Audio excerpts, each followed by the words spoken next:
इस कार्यक्रम के पुण्यार्चक हैं स्वर्गीय श्रीमती लहरीबाई रामचंद्र जी जैन की पुण्य स्मृति में श्रीमान कैलाश चंद्र रामचंद्र जी जैन जोदावत सेमारी वाले, श्रीमती चंद्रकांता कैलाश चंद्र जी जैन पिताजी एवं माताजी श्रीमान रामचंद्र जी धुलचंद जी जैन, स्वर्गीय श्रीमती लहरी देवी रामचंद्र जी जैन, पुत्र एवं पुत्रवधु श्री राजेश कैलाश चंद्र जी जैन, श्रीमती प्रियंका राजेश जैन, भाई व भ्रातृवधु, पुत्री व दामाद, बहन एवं बहनोई, प्रतिष्ठान Rajesh hardware and paint smart, Vastral road, Ahmedabad.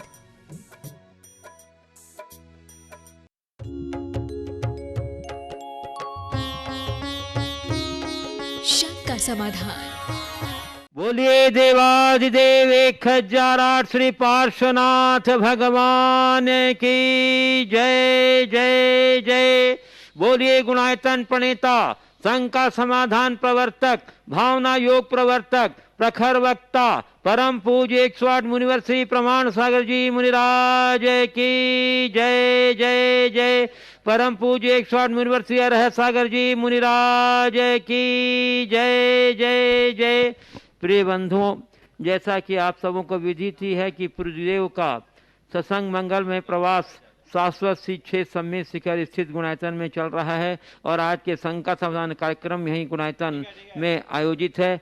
आज के शंका समाधान के कार्यक्रम में उपस्थित सभी श्रद्धालुओं का तथा उन सभी दर्शकों का, श्रोताओं का, श्रद्धालुओं का जो आज यहाँ के शंका समाधान के आयोजन का सीधा प्रसारण घर बैठे पारस चैनल, जिनवाणी चैनल, प्रमाणिक ऐप के माध्यम से देख सुन आनंद ले रहे हैं, उन सबों का मैं गुणायतन एवं श्री सेवाचंद परिवार की ओर से हार्दिक हार्दिक अभिनंदन करता हूँ। मैं आपको लिए चलूँ शंका समाधान की ओर। इसके पूर्व रोज की तरह हम लोग सभी मिलकर पूज्य देव चरण कमलों में त्रिबार नमोस्तु निवेदित करते हुए उनके मंगल में आशीर्वाद से अपने को अभिषेक करके तार्थ करेंगे। तो हाथ जोड़िए, मस्तक झुकाइए और बोलिए मेरे साथ, नमोस्तु गुरुदेव, नमोस्तु गुरुदेव, नमोस्तु गुरुदेव। बोलिए मुनिवर श्री प्रमाण सागर जी महाराज की जय जय जय। और प्रथम प्रश्न के लिए मैं आमंत्रित कर रहा हूँ गुणायतन ट्रस्टी श्री नेमित चंद जी जैन फरीदाबाद, और उसके बाद तैयार रहेंगे हमारे गुणायतन के शिरोमणि संरक्षक परिवार के श्री प्रत्युष जैन कन्नौज। मुनिध्व के चरणों में मेरा सादर नमोस्तु। महाराज जी, मेरा प्रश्न है तत्वार सूत्र का एक प्रथम अध्याय में एक सूत्र है मत सुदेन बिंदो द्रव्य स्वर पर्यायेषु।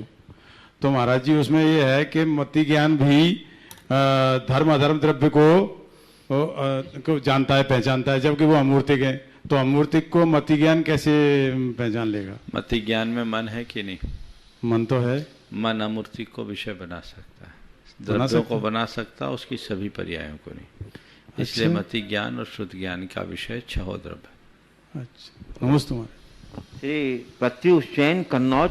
उसके बाद तैयार रहेंगे गुणायतन मंत्री श्रीमती लता जी गंगवाल, गया बिहार। नमोस्तु नमोस्तु नमोस्तु गुरुदेव। गुरुदेव, मेरा प्रश्न है कि समव शरण में क्या गर्दन परमेष्ठी किस स्थान पे बैठते हैं? क्या ऐसा कोई शास्त्रों में कुछ आया है क्या? देखिए, गणधर परमेष्ठी के आसन का वर्णन तो आता है कि वो पर्यंकासन में होते हैं और उनका एक हाथ पर्यंक पर, दूसरा हाथ उपदेश की मुद्रा में रहता है, लेकिन उनका आसन अलग से नहीं है। वे उसी आसन में बैठते हैं जहाँ सब बैठते हैं। समोसरण है ही इसका नाम, जहाँ सबको समान धरातल पर आश्रय मिले, शरण मिले, उसका नाम समोसरण। तो गणधरों तक के लिए अलग से कोई स्थान नहीं हो।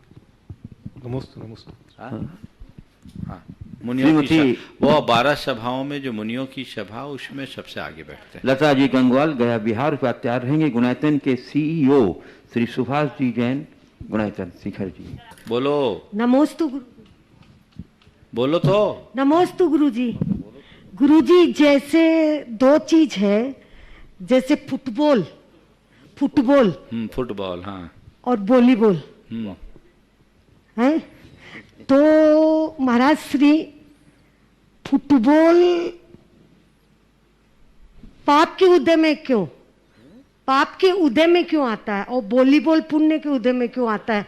दृष्टांत से बजा रही। पहले तो मुझे ये बताओ, किसने फुटबॉल को पाप का प्रतीक बताया और किसने पुण्य का प्रतीक बताया? अब जिसने बताया उनने किस दृष्टिकोण से बताया, हाँ, वही उसको दृष्टिकोण। समझना चाहिए। तो मैंने तो कभी ऐसा बोला नहीं, पर चलो आपने आज बोला तो मैं इसका थोड़ा विश्लेषण कर लेता हूँ। मुझे लगता है आपने या तो किसी से सुना या पढ़ा है, और उसी पढ़ा है आधार हमारे पर से, सब सुना हाँ नहीं है। तो पढ़ा है तो उसका आगे पीछे देख लेते कि उनने फुटबॉल को पाप और वॉलीबॉल को पुण्य का प्रतीक क्यों बताया। नहीं तो धर्म पर चलो के- मैं बता देता हूँ। धर्म के मार्फत ओ। से दृष्टांत चाहिए मुझे। देखो, फुटबॉल और वॉलीबॉल दोनों एक खेल है, लेकिन फुटबॉल में किक मारी जाती है पैरों से, और वॉलीबॉल में बॉल को हाथों से ऊपर फेंका जाता है। फुटबॉल में सदैव नीचे की तरफ बॉल को खींचा जाता है और एक दूसरे के माध्यम से ठोकर लगती है। पैर से सदैव ठोकर होती है और हाथ से साथ निपटा है। तो पाप जब होता है तो फुटबॉल की तरह लोग एक से दूसरे, दूसरे से तीसरे के ठोकर खाते रहते हैं, लेकिन जब पुण्य का उदय होता है तो सब लोग उसे हाथों हाथ ले लेते हैं। तो जब तुम्हें हाथों हाथ लेने लगे, समझना वॉलीबॉल चल रहा है, और सब जगह किक होने लगो, समझ लो फुटबॉल चल रहा है। तो ये खेल है। जीवन में फुटबॉल खेलना है या वॉलीबॉल, ये मनुष्य की अपनी रुचि पर निर्भर करता है। कोई फुटबॉल में रुचि लेते हैं, कोई वॉलीबॉल में, लेकिन अंतरंग के जीवन में देखो तो कभी फुटबॉल भी खेलना पड़ता है, कभी फुटबॉल भी बनना पड़ता है, तो कभी वॉलीबॉल भी बनना पड़ता है। जो आए उसे सहज रूप से स्वीकार कर लेना चाहिए। नमोस्तु गुरु जी। गुणायतन के सीईओ श्री सुभाष जी जैन, और उसके बाद तैयार रहेंगी बाल ब्रह्मचारी बहन अनीता दीदी। परम श्रद्धेय मुनिद्वय के चरणों में शत शत नमन। गुरुदेव, परफेक्शनिस्ट होना बहुत अच्छी बात समझी जाती है लोक में, लेकिन इसका दूसरा पहलू देखें तो ये भी बोला जाता है कि nothing is absolute in the world. दुनिया में कोई भी चीज एब्सोल्यूट नहीं है, हर चीज में कुछ ना कुछ कमी रहती है। ये कुछ थोड़ा सा एक अनेकांतवाद सिद्धांत से भी मिलता है, पता नहीं मिलता है कि नहीं, लेकिन ये थोड़ा सा कॉन्ट्रडिक्शन है गुरुदेव इसमें थोड़ा सा बात। देखिए, दोनों बातें अपनी जगह सही है, और दोनों को अलग अलग संदर्भ में देखे तो कहीं कठिनाई नहीं। हमें परफेक्शनिस्ट होना चाहिए, यानी अपनी दृष्टि हमेशा परिपूर्णता की ओर होनी चाहिए, व्यापक होनी चाहिए, समग्र होनी चाहिए। और जब हमारे अंदर समग्रता, परिपूर्णता और व्यापकता होती है, तभी हम कोई अच्छा परिणाम कर पाते हैं। हम एक बात सदैव ध्यान में रखें कि आधे अधूरे मानसिकता के साथ यदि हम किसी कार्य का आरंभ करेंगे तो उसमें कभी सफल नहीं होंगे। हमें अपने जीवन को कोई भी काम करे तो उसमें पूर्ण दृष्टि होनी चाहिए। परफेक्शनिस्ट का मतलब यही है। कई लोग हैं जो काम को आधा अधूरा छोड़ते हैं या आधे अधूरे चिंतन के साथ आगे बढ़ते हैं, पर्याप्त सूचनाओं के बिना अपने जीवन में गति लेते हैं, तो वो चीज़ें ठीक नहीं है। इसलिए हमें व्यापक दृष्टिकोण, समग्र दृष्टिकोण का धनी होना चाहिए। परफेक्शनिस्ट का मतलब ये है।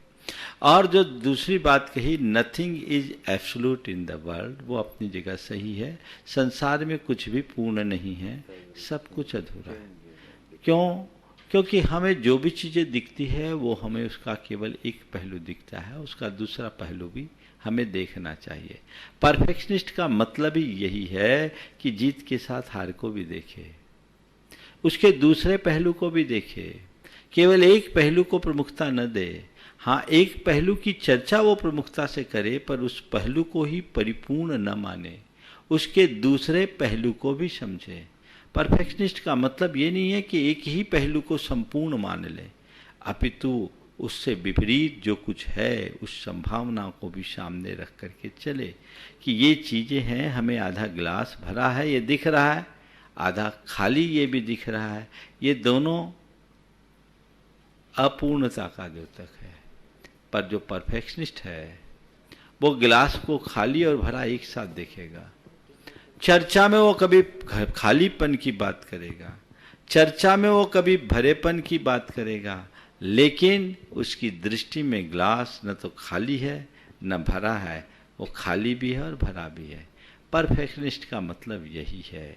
हम परफेक्शनिस्ट हैं, कोई काम करे उसकी सफलता के विषय में सोचना, जितना हमारे लिए महत्वपूर्ण है उसकी विफलता के विषय में भी हमें जानकारी रखना बहुत जरूरी है। परफेक्शनिस्ट का मतलब यही है, मैं आगे बढ़ूं, कैसे आगे बढ़ूं, ये मेरे लिए जितना महत्वपूर्ण है, मुझे मेरी गति अवरुद्ध ना हो, इस सावधानी को रखना भी मेरे लिए जरूरी है। कहाँ कहाँ मैं पिछड़ सकता हूँ, इसे पहले से समझ लेना चाहिए। तो परफेक्शनिस्ट का मतलब है व्यक्ति को समग्र दृष्टिकोण का धनी बनना, और यही समग्रता का चिंतन एकांत का मूल आधार है। नमोस्तुते। बाल ब्रह्मचारिणी बहन अनिता दीदी। दया मुनिराज के चरणों में चतुष्पथ नमन नमन नमन। महाराज जी आदि पुराण पढ़ रहे थे, उसमें आया है बजरंग का जीव जब उत्तर कुरु में जन्म लेते हैं, श्रीमती वो दोनों, तो प्रथम सप्ताह में वो चित्त एकदम लेटे रहते हैं, द्वितीय सप्ताह में वो घुटने के बल थोड़ा सा चलते हैं, तीसरे सप्ताह में थोड़ा मीठा बोलते हैं और घसीट घसीट के चलते हैं, चौथे सप्ताह में घुटने बल मतलब खड़ा होकर के जमा के चलते, पांचवें सप्ताह में कलाएं लेते हैं, और छठवें सप्ताह में जवान होकर के सातवें सप्ताह में वस्त्राभूषण ग्रहण करते हैं। इसके पहले क्या वो वस्त्राभूषण आदि ग्रहण नहीं करते? नहीं, कला गुणों में संपन्न होने के बाद 7 सप्ताह लगते हैं जगन भोग भूमि में। हाँ, उत्तम भोग भूमि में 21 दिन, मध्यम में 35 दिन और जघन्य में 49 दिन। ये एक प्रक्रिया है, उसके तहत ये इतना समय लगता है, और फिर उसके अनुरूप, क्योंकि वहाँ पर उनकी समझ धीरे धीरे विकसित होती है, क्योंकि माँ बाप तो रहते नहीं। हाँ, जिन्होंने जन्म दिया, जन्म देकर वे दिवंगत हो जाते हैं। जो जन्म देकर दिवंगत हो गए तो धीरे धीरे धीरे प्रकृति उनके शरीर का विकास करती है।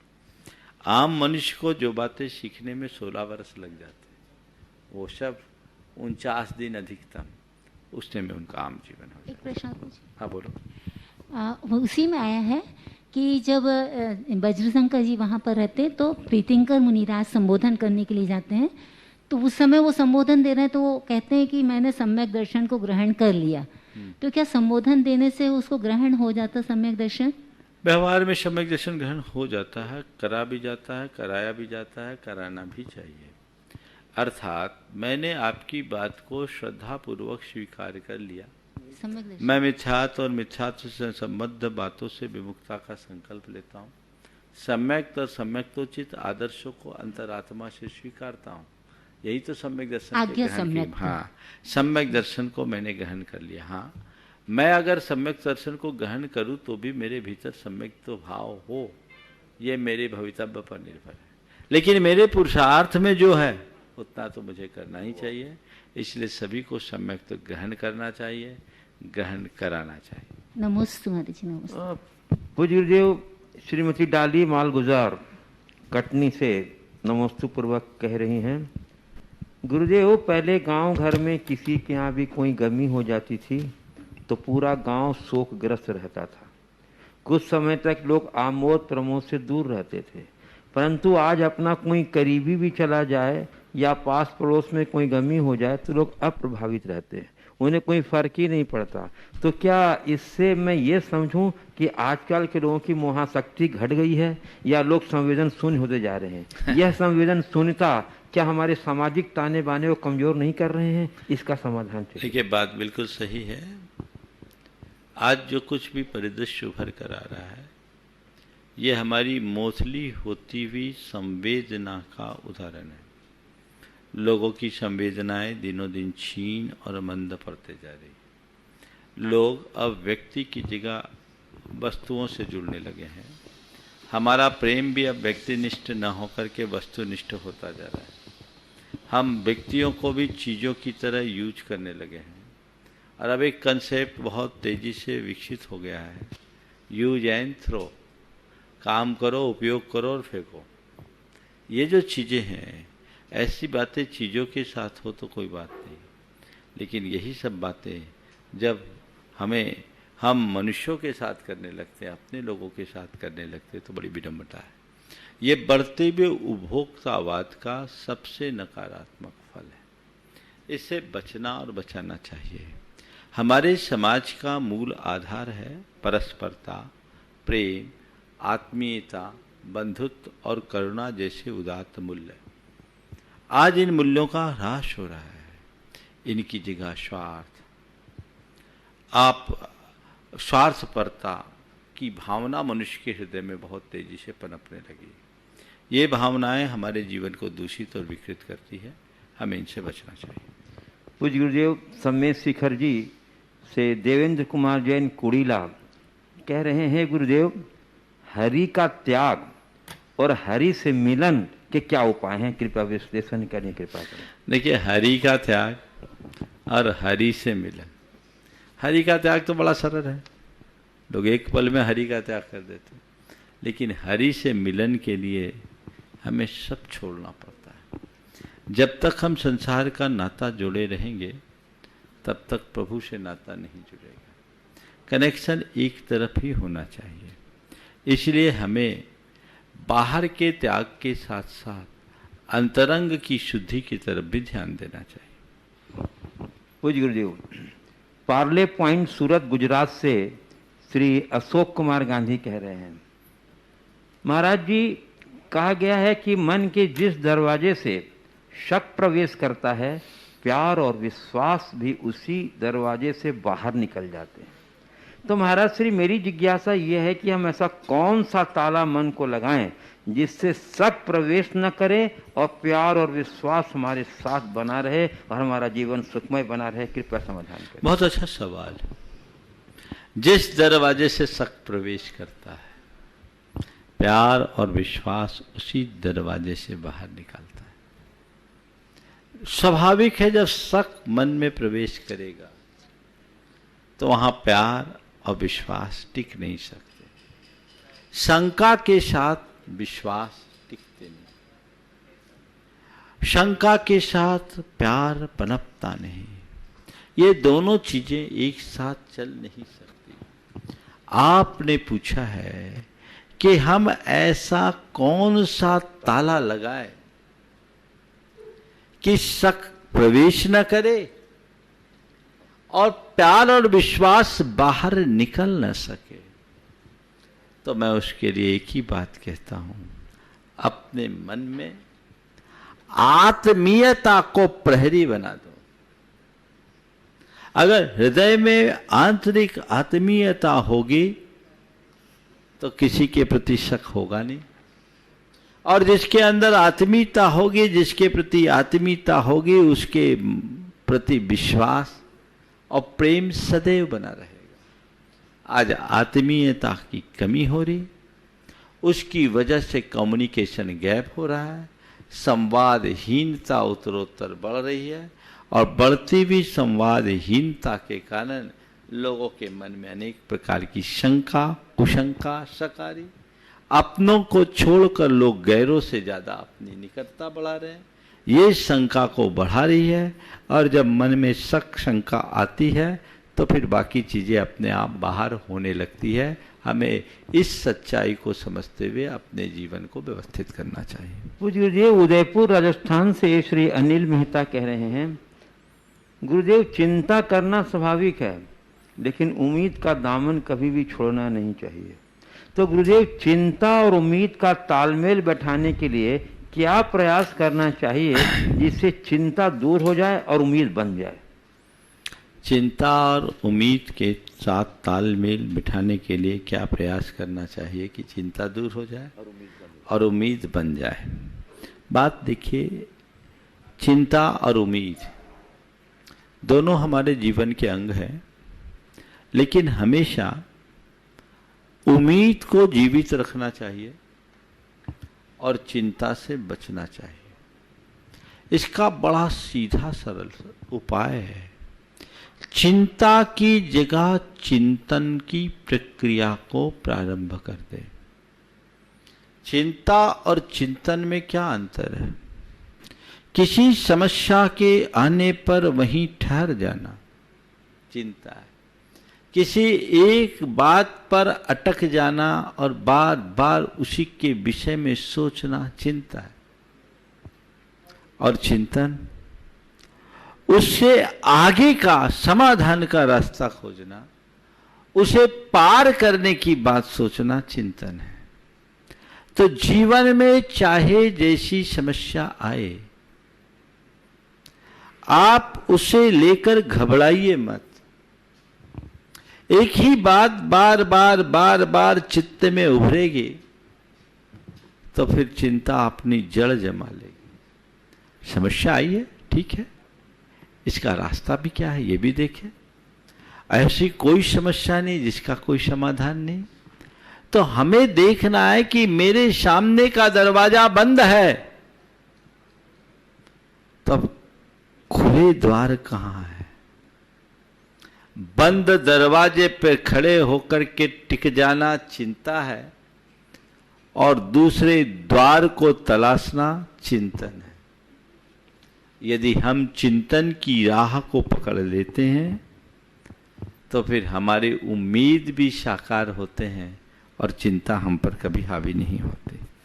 पूज्य गुरुदेव, मॉडल टाउन दिल्ली से ममता जैन कह रही हैं, गुरुदेव आपने बताया कि विपरीत परिस्थितियों में हमें समता रखनी चाहिए, लेकिन विपरीत परिस्थिति में जैसे कि हमारी टांग टूट गई और हम मंदिर जी नहीं जा पा रहे, दर्शन पूजा गुरुओं को आहार दान आदि से वंचित हो गए, तो कैसे समता लाऊं? कोशिश करती हूं लेकिन समता नहीं आती। गुरुदेव समाधान कीजिए। मैं पूछता हूं कि चलो समता न रखकर आकुलता करने से भगवान के दर्शन हो जाते क्या?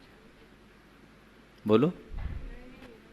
अब टांग टूटनी थी, टूट गई, उसको एक्सेप्ट करो, स्वीकार करो, सकारात्मक सोचो। ये सोचो कि टांगी टूटी, अगर कमर टूट जाती तो और भी कुछ हो सकता था। सकारात्मक सोचो, जो जीवन में घटे उसे स्वीकार लो। मैं अपना एक अनुभव बताता हूं। 1997 में मेरे पैर में फ्रैक्चर हुआ था। सागर शहर में चातुर्मास के लिए प्रवेश होना था। पांव फिसला और मेरे पैर की पंजे की 2 हड्डियां टूट गई। सबकी उम्मीदें धरी रह गई। वहां से शहर करीब 9-10 किलोमीटर दूर था, 12 किलोमीटर। बीच में मुझे रुकना पड़ा। 3 दिन एक फार्म हाउस में रुका और उसके बाद हमारा मकरोनिया चातुर्मास हो गया। सागर चातुर्मास के लिए हम प्रवेश भी नहीं कर पाए। पैर टूटा, एक घटना थी। लोगों के लिए बहुत आकुलता व्याकुलता हुई। मैं उन दिनों मैंने कोई प्लास्टर नहीं बंधवाया, कोई पट्टा नहीं लगाया। 2 व्यक्तियों के कंधों को बैसाखी बनाकर मैं 5 पांव से चलता था। उनके कंधे पर अपना हाथ रख करके एक पैर, मैंने 2-4 पैर उनके और एक पैर मेरे, चलता था। लेकिन उस समय मेरी क्रियाएं प्रभावित जरूर हुई, पर मेरा मन विचलित नहीं हुआ। मैंने क्या सोचा? समता बढ़ाने का ये मंत्र आपको दे रहा हूं। मैंने सोचा कि शायद मेरे जीवन में तपस्या का यही निमित्त बनकर आया है। कष्ट को सहना भी एक तपस्या है कि नहीं? बोलो, कष्ट को सहना तपस्या है कि नहीं? कष्ट आया है, स्वीकार लो, समस्या भी तपस्या बन जाएगी। मैंने सोचा चलो कर्म काटने का एक निमित्त है, कर्म काटने का निमित्त, इससे कर्म गल रहे, स्वीकार करो। थोड़ी सी पराधीनता आई सो आई, चलो इसको स्वीकार करो। अब रोने धोने से कुछ होगा क्या? मेरा जब प्रवेश करने की बात थी, सब लोग बोले डोली से ले जाओ, ये ले जाओ, वो ले जाओ। मैंने गुरुदेव को पत्र लिख दिया कि मैं पेड़ के नीचे चतुर्मास कर लूंगा, लेकिन किसी साधन से बस्ती में नहीं जाऊंगा। मैं जहां हूं वहां हूं, मेरी इच्छा नहीं है। अगर जाना पड़ा आपके आदेश से तो मेरे मन में उसका विकल्प होगा। गुरुदेव ने कह दिया वो दृढ़, वो कहीं नहीं जाएंगे, जैसे वैसे ही जाएंगे। और हमने अपना समय निकाला। 27 दिन तक पैर पर जमीन में नहीं रखे, आहार भी एक पैर पर खड़े होकर के लिए। तो ये चीजें हैं, लोग सहारा देके खड़े होते थे। तो कहने का तात्पर्य यह है कि क्रिया छूट जाए, परिणाम नहीं बिगड़े। ये बात ध्यान रखो, मंत्र ये है। जो लोग क्रियारूढ़ हो जाते हैं वो छोटी छोटी बातों में अपने परिणाम बिगाड़ लेते हैं। आकुलता अधर्म है और निराकुलता धर्म है। मोक्ष मार्ग क्या है? निराकुलता। निर्जरा का मतलब क्या है? निराकुलता। और बंध का मतलब है आकुलता। अपनी आकुलता को शांत करो। हो गया सो हो गया भैया, अब ठीक है, परिस्थिति बदल गई, मेरे पैर टूट गए, अब चलो दर्शन बंधन आदि नहीं कर पा रहे, चलो भाग्य में ये नहीं था, वो जो मिल रहा है वो तो अच्छा है। और जिंदगी भर के लिए पांव टूटा है, कटा थोड़ी है। पांव टूटा है, कटा नहीं है ना। थोड़े दिन बाद ठीक हो जाएगा, पूरी कसर निकाल लेंगे। सोच का ही तो खेल है। अरे दुनिया में तो कटे पैर वाले भी अपना धर्म कर लेते हैं, मेरे पैर में तो हल्का सा फ्रैक्चर ही आया है। ये सोच नहीं सकते। आज इस महामारी में कितने लोगों का धर्म ध्यान गया? धर्म ध्यान नहीं गया, धर्म का स्थान गया। यदि हृदय में श्रद्धान है तो स्थिति और स्थान बदल सकते हैं, परिणति नहीं बदलेगी। बहुत सारे लोग हैं जो आज घर में पहले से ज्यादा धर्म ध्यान कर रहे हैं। तो आप अपनी भाव दशा को अच्छा बनाइए, जो घटे उसे सहज रूप से स्वीकार कर लीजिए, चित्त कभी विचलित नहीं होगा।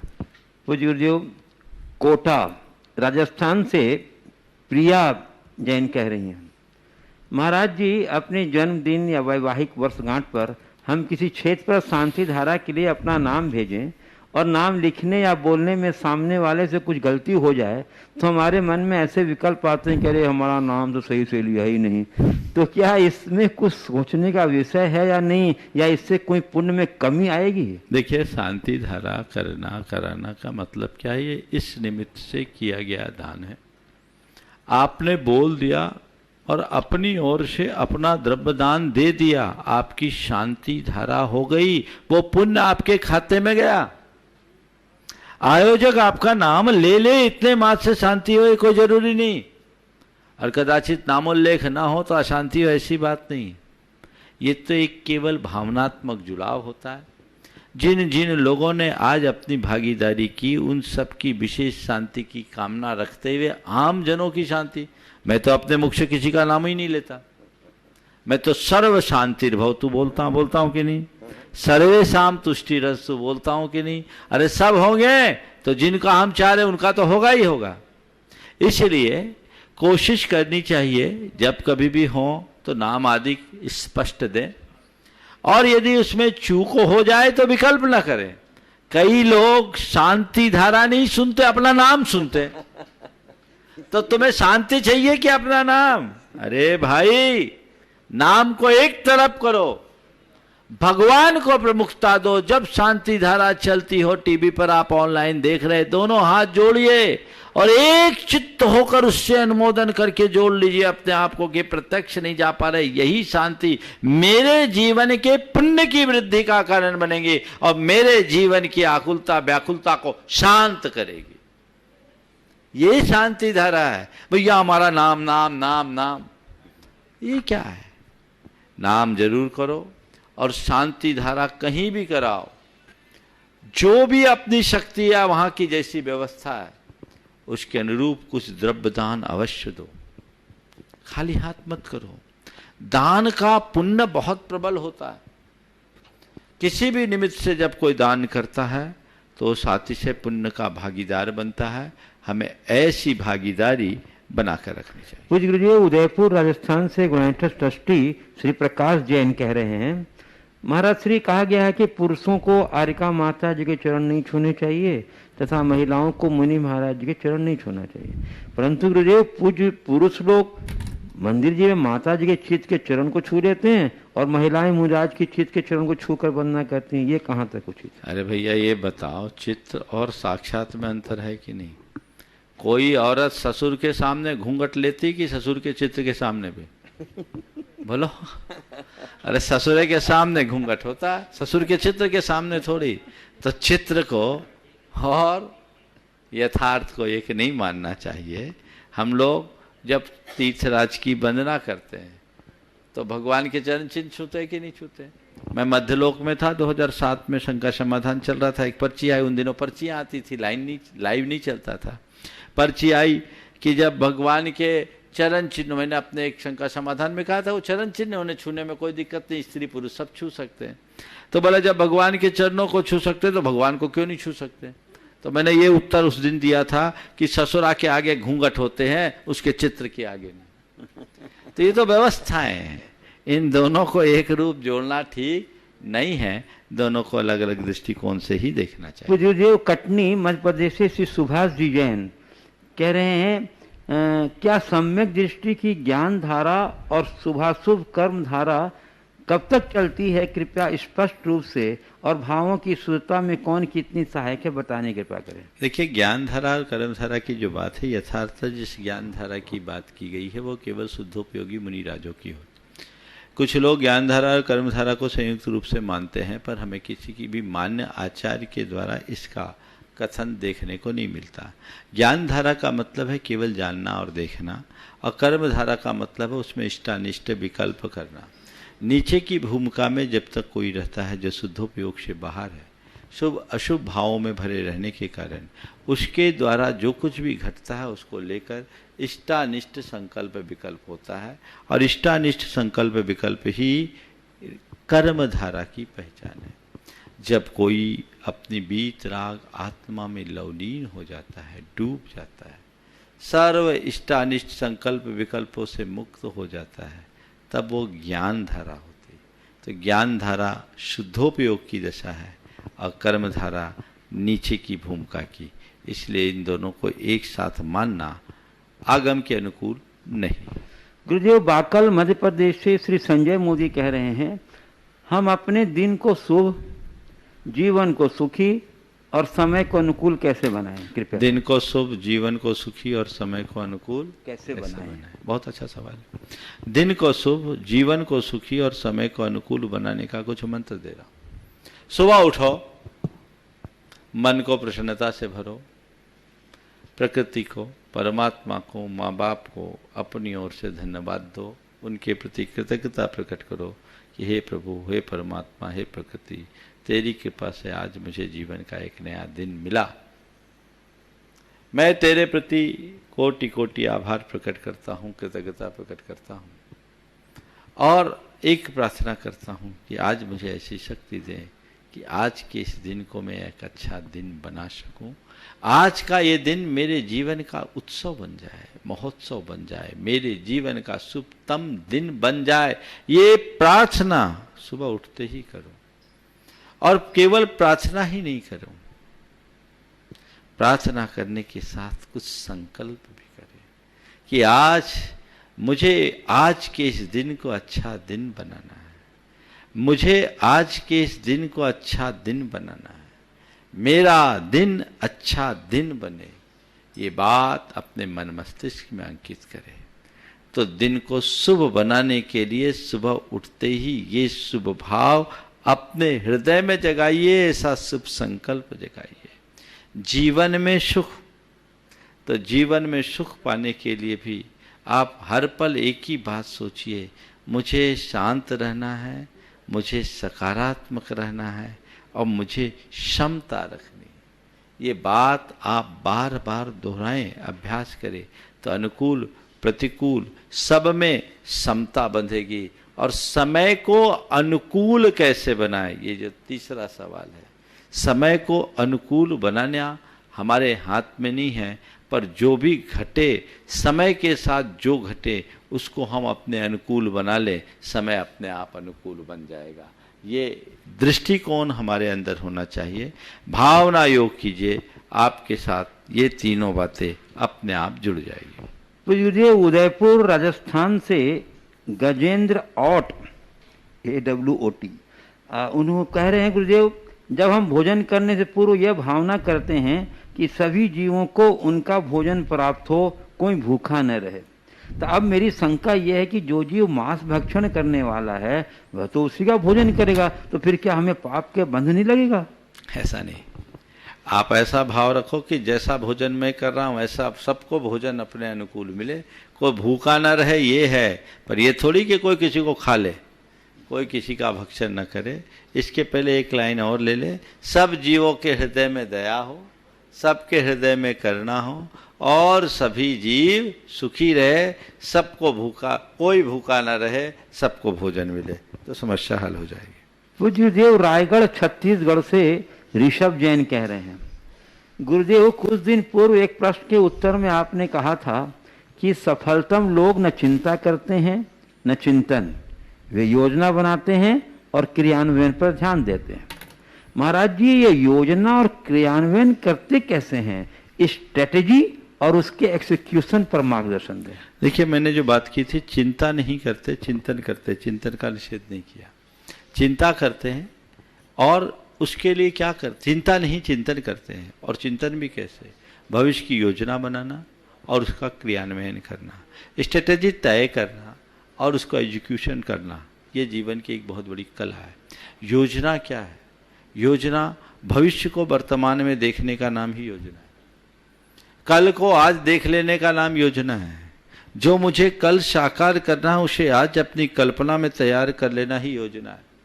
ये योजना जिसकी अच्छी बन जाती है, जो एक अच्छी योजना बना करके जीते हैं, वे अपने संकल्पों से उसे तत्परता के साथ पूर्ण करते हैं। और जो योजना के इसको साकार करने में जुट जाते हैं, उनके लिए कुछ भी कठिनाई नहीं होती। ज़्यादातर लोग ऐसे होते हैं जिनके जीवन की कोई योजना नहीं होती, जिधर धक गए सो धक गए, जिधर चल दिए सो चल दिए, जो हो गया सो हो गया। ऐसे लोग अपने जीवन में बहुत बड़ी उपलब्धियां अर्जित नहीं कर पाते। लेकिन जिनके जीवन की कोई ठोस कार्य योजना होती है, जिसके पीछे कुछ और सोच होती है और अपने सोच को साकार करना ही जिनकी प्राथमिकता बन जाती, बुलंदियों को केवल वे छूते हैं। तो हम अपने सोच को साकार करने के लिए अपने अंदर तत्परता जगाएं। जो मुझे करना है उसके विषय में पर्याप्त सोचे, विचार करे, उसकी योजना बनाए और चरणबद्ध तरीके से उसे पूरा करना शुरू करे। एक बात सदैव ध्यान रखना, एक एक करके 1000 सीढ़ी चढ़ना चाहिए, एक साथ 100 सीढ़ी चढ़ने की कोशिश कभी नहीं करना चाहिए। कुछ लोग हैं जो एक साथ 100 सीढ़ी चढ़ने के सपने देखते हैं, वो कुछ नहीं कर पाते। लेकिन एक एक करके हजारों सीढ़ी बड़ी आसानी से चढ़ दी जाती है। तो हम एक एक करके चलते चले, बढ़ते चले, वो हमारे जीवन को बुलंदियों तक पहुंचाएगा। उससे हम अपने जीवन को सफल और सार्थक बना पाएंगे। तो हमारी दृष्टि ऐसी होनी चाहिए, किसी भी कार्य की स्ट्रेटेजी तय करना, उसका ब्लूप्रिंट तैयार करना, उसके गुण दोष पर विचार करना, आने वाली समस्याओं का निदान पहले से खोज कर रखना, ताकि काम करते समय किसी प्रकार की अड़चन ना आए, और उसके अनुकूल संसाधनों को पहले से जोड़ लेना, ये सब स्ट्रेटेजी का अंग है।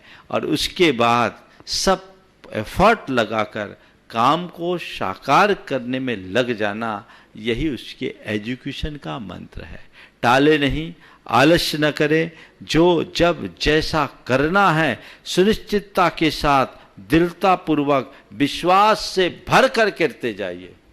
बड़ा से बड़ा काम आपके लिए सरल हो जाएगा। और यदि ऐसा नहीं कर पाए तो छोटे काम में भी टाएं फिस हो जाओगे। इसलिए ऐसा हम न करें। पूज्य देव विदिशा मध्य प्रदेश से श्री अविनाश जैन कह रहे हैं, महाराज श्री कोरोना का प्रकोप बढ़ता ही जा रहा है, मंदिर बंद है, शांति विधान क्या घर पर ही कर सकते हैं? यदि हाँ तो किस विधि से कर सकते हैं? देखिए, शांति विधान कर सकते हैं, घर में कर लेना चाहिए, इसमें कोई दिक्कत नहीं। यदि देव दर्शन सुलभ है तो देव दर्शन कर लीजिए। ऑनलाइन आजकल सब जगह व्यवस्थाएं होती है और आप उस व्यवस्था के अंतर्गत अपना विधि विधान कर सकते हैं। यह आपातकालिक धर्म है और हमें ऐसी ही स्थितियों को देखते हुए अपना सारा कार्य संपन्न करना चाहिए। पूज्य देव कटनी मध्य प्रदेश से नीरू जैन कह रही हैं, महाराज जी व्यवहारिक जीवन में प्रायः देखा जाता है कि किसी अमीर व्यक्ति को धन की आवश्यकता होती है तो उसे सभी लोग सहायता करते हैं, सहयोग करते हैं, किंतु गरीब व्यक्ति को बहुत आवश्यकता पड़ने पर भी सारे रास्ते बंद मिलते हैं। इसके लिए कर्म, किस्मत, समय किसका प्रभाव है? देखिए, अमीर आदमी को धन की आवश्यकता पड़ती सब देने को तैयार है, लेकिन गरीब आदमी को बहुत आवश्यकता होने पर भी कोई देने को तैयार नहीं। इसके लिए कर्म, किस्मत और समय किसे दोषी कहें? देखिए, मैं तो इसमें यही कहूँगा कि सब चीज़ का अपना एक समय होता है। अमीर की शाख है, उसकी गुडविल है, उस गुडविल से प्रेरित होकर लोग दे देते हैं। गरीब को कोई देना नहीं चाहते। एक आदमी एक सेठ के पास गया, बोले मुझे 5,000 रुपये की ज़रूरत है, आप दे दो। उन्होंने कहा भैया मैं तुम्हें पहचानता नहीं, कैसे दे दूँ? मैं तुम्हें पहचानता नहीं, तुम्हें कैसे दे दूँ? उसने कहा हद हो गई, अभी तक मैं जिनके पास गया सब ने मुझे यह कहकर नकार दिया कि भैया हम तुम्हें अच्छे से जानते हैं, हम तुम्हें पैसा नहीं दे सकते।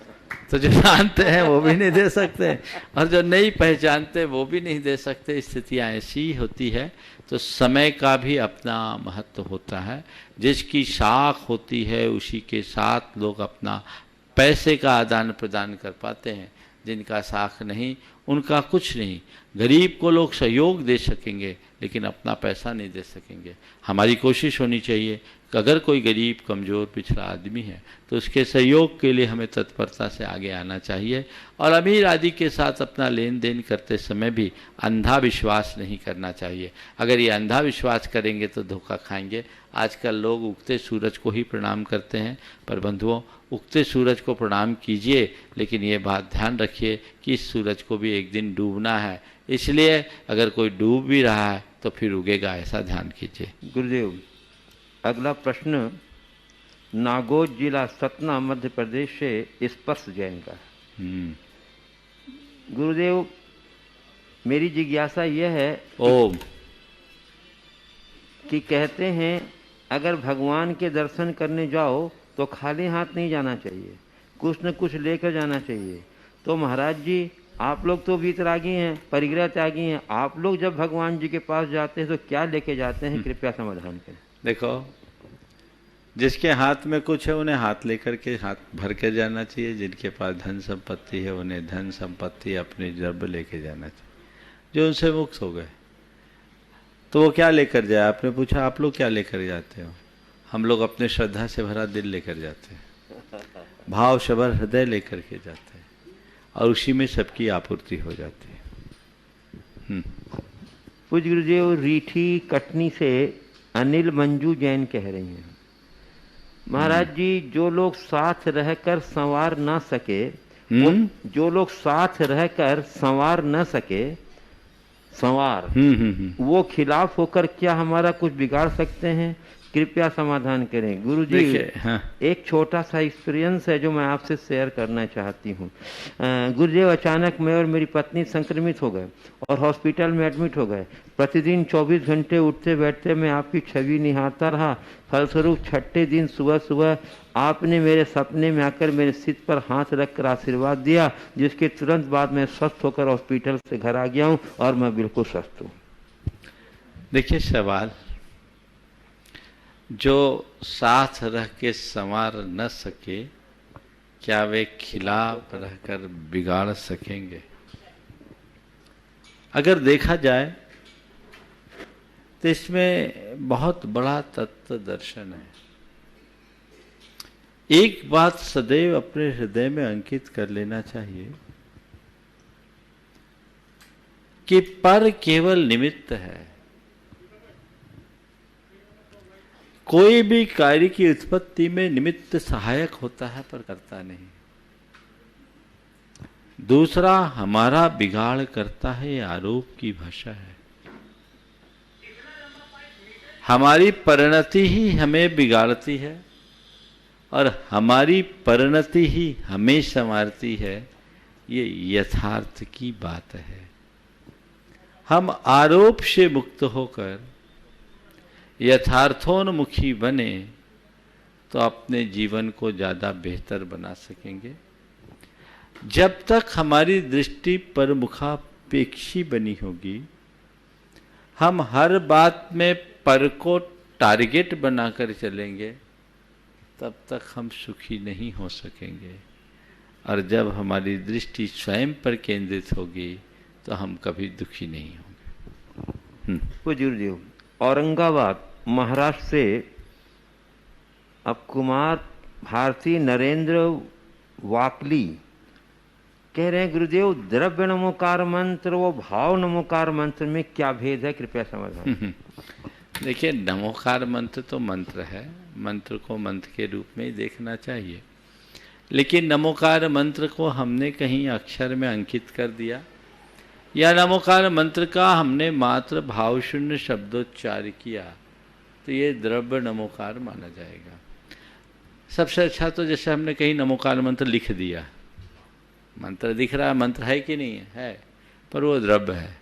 लेकिन वही मंत्र जब हम श्रद्धा के साथ भरकर बोलते हैं तो भाव नमोकार। तो जिस मंत्र उच्चार के साथ हमारी श्रद्धा सभर प्राण जुड़ते हैं वो भाव नमस्कार है। और टेप में नमोकार चलता रहता है ना, आपके मोबाइल के रिंगटोन में भी नमोकार चलता रहता है ना, ये सब द्रव्य नमोकार समझना। पूज्य गुरुदेव, श्रीमती मेघा गोल्डी सिंघई कटनी से पूछ रहे हैं, आज लोग एक दूसरे के साथ रहते हैं, साथ में काम करते हैं, लेकिन हर कोई एक दूसरे को संदेह की दृष्टि से देखता है, चाहे पारिवारिक सदस्य हो, नौकर मालिक हो, मेहमान मेजबान हो, यहाँ तक कि पति पत्नी, पिता पुत्र, भाई भाई के रिश्ते भी अब इससे छूते नहीं। इसका क्या कारण है और परस्पर भरोसे की प्रवृत्ति बनी रहे, इसका क्या उपाय? देखिए, ये बात बहुत ही गहरी है, इसे समझना चाहिए। आज प्रायः लोग एक दूसरे को अविश्वास, शंका या संदेह की दृष्टि से देखते हैं।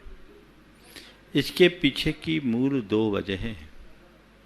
पहला कि लोगों की सोच नकारात्मक हो गई, और दूसरी बात कि आज लोगों की प्रवृत्ति स्वार्थ बहुल हो गई। स्वार्थ बहुल प्रवृत्ति के कारण व्यक्ति आज देखते हैं कि लोग एक दूसरे को किस तरीके से नुकसान पहुंचाते हैं, तो अनुभवों के कारण अविश्वास बढ़ा है। यदि हम अपनी सोच को सकारात्मक बनाएं, स्वार्थ भरी दृष्टि से ऊपर उठकर सबको साथ लेकर के चलने की कोशिश करें, परस्परता, बंधुत्व और आत्मीयता जैसे मूल्यों को लेकर चले, तो हम अपने जीवन को काफ़ी अच्छा बना सकेंगे। पूज्य गुरुदेव, कानपुर से Gunayatan trustee Shri SK Jain IIT कह रहे हैं, गुरुदेव, कांटेक्ट और कनेक्शन में क्या अंतर है तथा सभी संभावनाओं पर विचार करना समझदारी है या मूर्खता? कांटेक्ट और कनेक्शन में अंतर पूछा है। कांटेक्ट है संपर्क और कनेक्शन है संबंध। कांटेक्ट का मतलब है तेल और पानी की तरह एक जगह रहना पर एक मत नहीं होना। तेल और पानी एक जगह रहते हैं, लेकिन तेल अपना अस्तित्व अलग रखता है, पानी अलग अपना रखता है।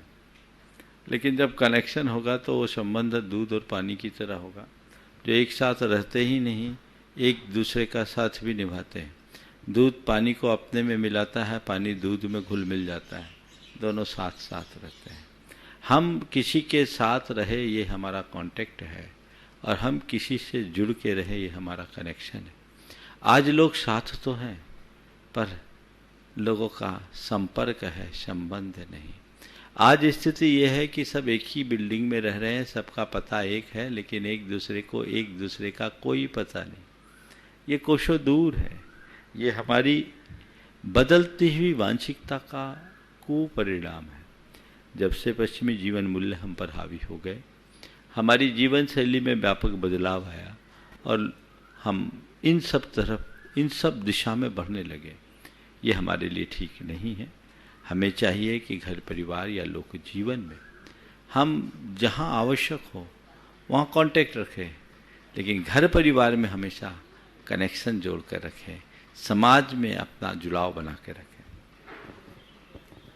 पूज्य गुरुदेव, सतना से अतुल दुबे व डॉक्टर RK जैन कह रहे हैं, गुरुदेव, आज मंत्र के ऊपर प्रश्न था। हम मंत्र प्रतिदिन लिखते हुए सोते समय बोलते हुए गहरी नींद में सोते। मेरा प्रश्न है कि मंत्र कोई चमत्कार नहीं है, बल्कि एक आंतरिक स्नान है जो मन को शुद्ध करता है। जैसे पानी से नहाने पर बाहरी शरीर शुद्ध होता है और इससे मन में धैर्य और शांति मिलती है, जिसे समस्या का निदान या उसका सामना कर सके। यह मैंने कई अनुभव किया। क्या मेरा यह अनुभव सत्य है? 100% सत्य। मंत्र को केवल चमत्कार की दृष्टि से देखना मंत्र का सही उपयोग नहीं। मंत्र वस्तुतः हमारे जीवन को साधने का एक मार्ग है। ये आंतरिक स्नान है। ये हमारे मन की मलिनता को दूर करता है, हमारे मन को मजबूत करता है, हमें हमारे लक्ष्य से जोड़ता है और हमारे जीवन की सकारात्मकता को बढ़ाता है। चमत्कार तो उसका बाहरी प्रभाव हो सकता है, लेकिन ये बाहर का चमत्कार हो या न हो, हमारे जीवन में चमक मंत्र से जरूर होती है। पूज्य गुरुदेव, दिल्ली से श्रीमती आशा जैन कह रही हैं, महाराज जी हम में भक्तामृत जी के श्लोक क्या खाना बनाते हुए, घर के अन्य कार्य करते हुए जैसे बर्तन माजना, सफाई करते हुए पढ़ते रहना चाहिए या नहीं, और हमें खाना खाते हुए भक्तामृत जी सुनना चाहिए या नहीं? महाराज श्री, मैं भक्तामृत जी श्लोक याद कर रही हूँ और मैं घर के सभी कार्य करते हुए इन्हें अपने मन ही मन में याद कर सकती हूँ या नहीं? क्योंकि जब मैं घर के सभी कार्य करते हुए श्लोक मन ही मन पढ़ती हूँ तो मेरे अंदर की नकारात्मकता समाप्त होकर सकारात्मक विचार आते हैं और मुझे बहुत अच्छा लगता है। कृपया महाराज श्री मेरी शंका का समाधान करें। देखिए, भक्तामृत पढ़ते समय कोई काम नहीं करना चाहिए। जिस समय भक्तामृत पढ़ो उस समय केवल भक्तामृत पढ़ो। आप मुख से भक्तामृत पढ़ रहे हो और मन जा रहा है चौके में, मन जा रहा है दुकान में, मन जा रहा है दुनियादारी में और इधर उधर की बातों में, तो भक्तामृत पढ़ो तो भक्तामृत पढ़ो, अपने मन को भक्तामृत में लगाओ। तो मैं अपनी बात को फिर से दोहरा रहा हूँ, भक्तामृत पढ़ते समय और कोई काम नहीं करना चाहिए, पर और कोई काम करते समय भक्तामृत याद आ जाए तो गुनगुना लेना चाहिए। इसमें कोई दोष नहीं। समझ गए? इस फर्क को समझे। यदि आपने अभी भक्तामृत को पढ़ना शुरू किया है, याद आ रहा है, आप करते रहिए, अपने भाव विशुद्धि को बढ़ाइए। भगवान का नाम है, भगवान का नाम लेने में हानि नहीं, सिर्फ लाभ ही लाभ है। पूज्य गुरुदेव, अंजड़ जिला बड़वानी मध्य प्रदेश से अंतिम कुमार जैन कह रहे हैं, महाराज श्री सौभाग्य से जो प्राप्त होता है उसे 7 पीढ़ी भोगती और जो छीन कर हासिल किया जाता है उसे 7 पीढ़ी भुगतती। तो महाराज जी, क्या इसमें भोगने वाली पीढ़ी और भुगतने वाली पीढ़ी के कर्मों का बंध भी असरकारक होता है कि सिर्फ कमाने वाले और छीनने वाले का पुरुषार्थ? ये वाक्य बहुत अच्छा है। सौभाग्य से जो मिलता है वो 7 पीढ़ी भोगती है और छीन कर जो मिलता है उसे 7 पीढ़ी भुगतती है। इसके तात्पर्यार्थ को समझिए। अगर हम अच्छी रीति से कोई अच्छा कर्म करते हैं तो उससे पुण्य इतना प्रबल होता है, इतना सातिशय पुण्य होता है कि 7 पीढ़ियां उस पुण्य के भागीदार हो सकती। और यदि हम कोई गलत काम करते हैं तो गलत काम करने से ऐसा पाप हमारे जीवन में आता है कि 7 पीढ़ियां उस पाप को भोगे, यानी हमें 7 पीढ़ियों तक ऐसा दुसंयोग देखने को मिले। तो मूलतः ये कर्म उस व्यक्ति का है जिसने अच्छा या बुरा कर्म किया। अच्छा कर्म करने के लिए 7 पीढ़ी तक मेरे लिए अनुकूलता बन सकती है। मेरी अनुकूलता बनेगी तो मेरे साथ सारे लोग अनुकूल आएंगे, वे ही लोग मेरे साथ जुड़ेंगे जिनका पुण्य प्रबल है।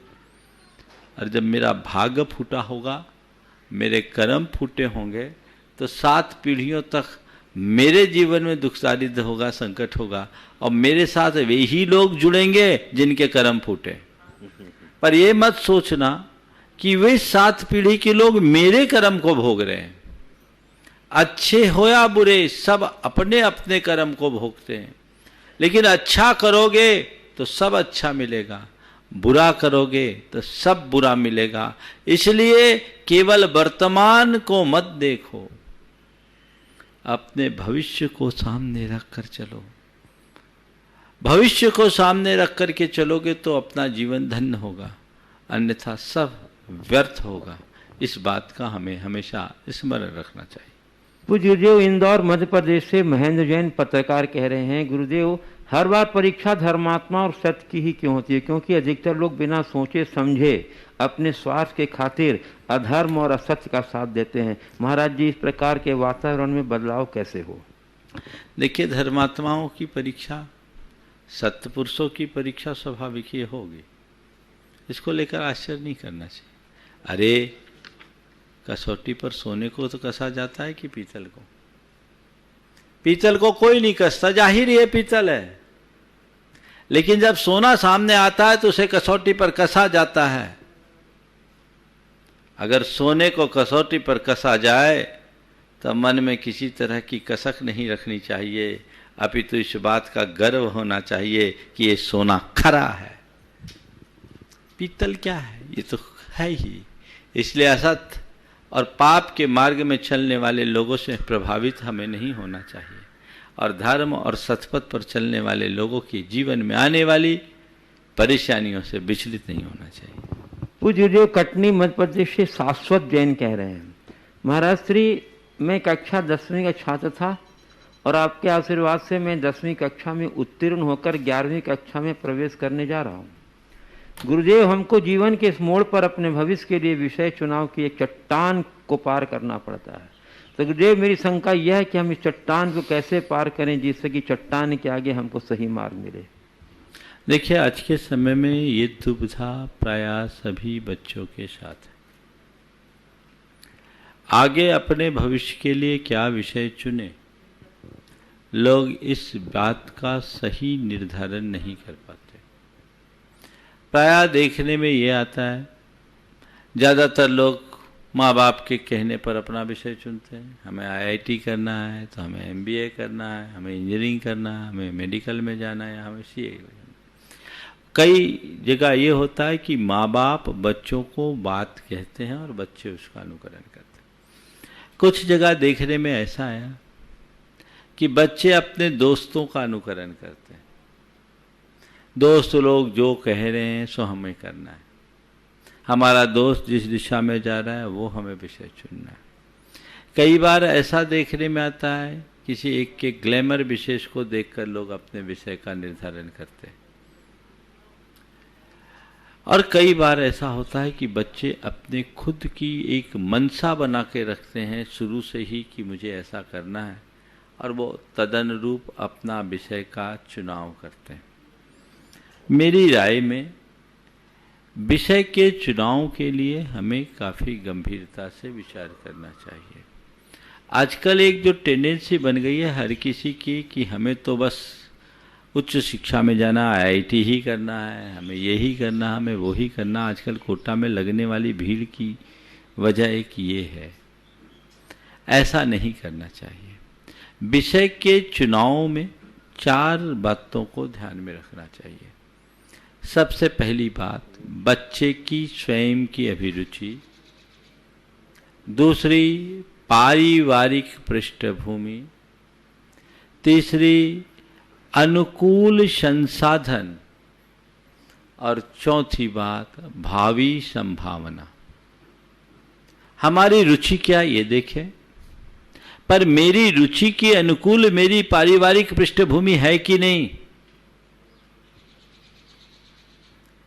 अगर मेरी पारिवारिक पृष्ठभूमि के अनुकूल नहीं है तो मुझे वो कार्य नहीं करना।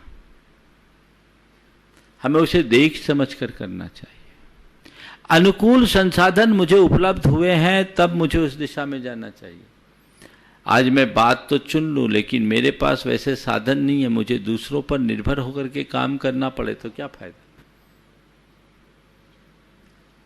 तो ये सब बातों को ध्यान में रख करके पारिवारिक पृष्ठभूमि, अनुकूल संसाधन, स्वयं की रुचि, और चौथी बात क्या बोले थे,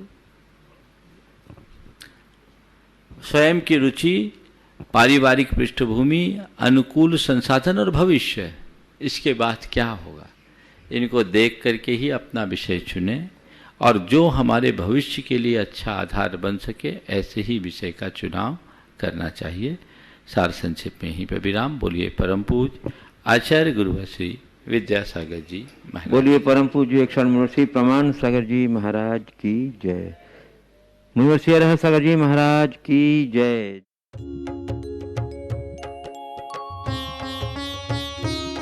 शक का समाधान।